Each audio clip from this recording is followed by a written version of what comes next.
Welcome to this explainer. Let's cut right through the noise of the last 18 months. If you run a corporation or a small business here in Canada, the regulatory environment lately hasn't just felt like a whirlwind, it's honestly felt like whiplash. So today, we're clearing the air. We're focusing purely on what has actually been finalized for the 2026 tax landscape, what it means for your bottom line, and how you can strategically position your business moving forward. Here's our agenda for today. First, the tax roller coaster ends. 2, the capital gains verdict. 3, the $1.25 million business exemption. 4, faster asset write-offs. And finally, boosting your cash flow. Let's dive right in. Section 1. The tax roller coaster ends. The 2026 tax timeline. Let's just acknowledge the sheer confusion and financial anxiety you've probably felt over the past year and a half. Business owners crave predictability, right? But looking at the timeline of events, it's been anything but. Back in April 2024, the government threw a massive curveball, proposing a tax hike that pushed the capital gains inclusion rate from 50% to 66.67% for corporations and for individuals with gains over $250,000. For months, accountants and business owners were absolutely scrambling. Many of you were actively remodeling your retirement plans or rushing to sell assets. Then, in January 2025, they suddenly deferred the hike to 2026. And finally, in a major pivot in March 2025, the hike was completely canceled. The roller coaster has finally returned to the station. Section 2. The capital gains verdict, the final 2026 rules. Now that the chaos is over, let's deliver the zero-click answer regarding your capital gains tax rate. No more guesswork. As confirmed by major accounting firms in recent industry alerts, the government has officially backed off from that controversial 2/3 inclusion rate. During that period of uncertainty, even the Canada Revenue Agency had prepared to administer the changes before they were finalized, which obviously just added to the panic. But the final legislative word is in, and honestly, it's a massive relief for anyone holding appreciated assets within their corporation. So, the absolutely crucial takeaway here is this. The capital gains inclusion rate is locked in at a flat 50% for everyone.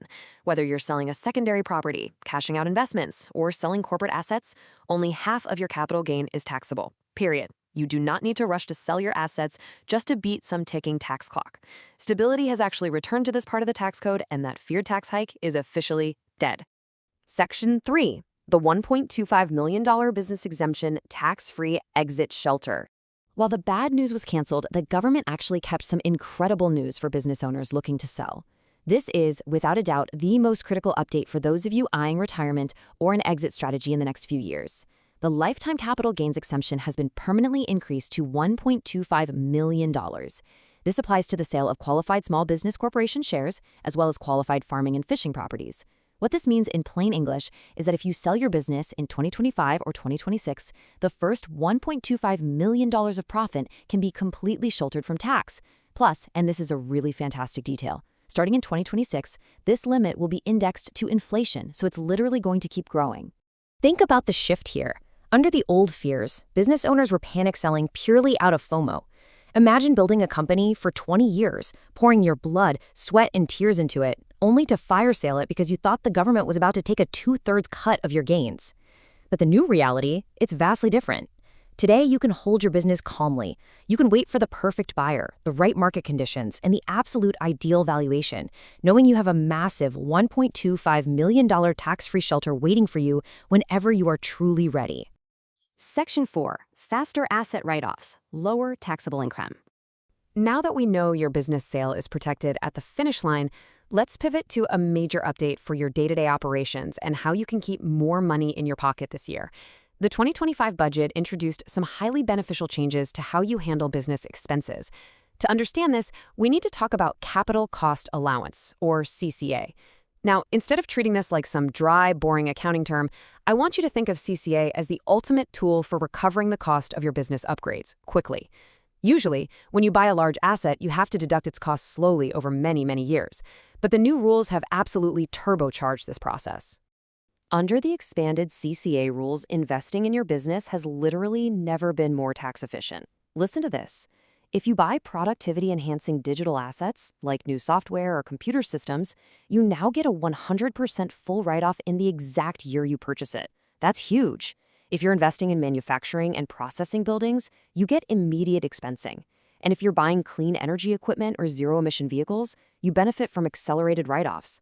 Ultimately, this lowers your taxable income immediately, meaning you pay less tax and keep more cash on hand to actually run and grow your business.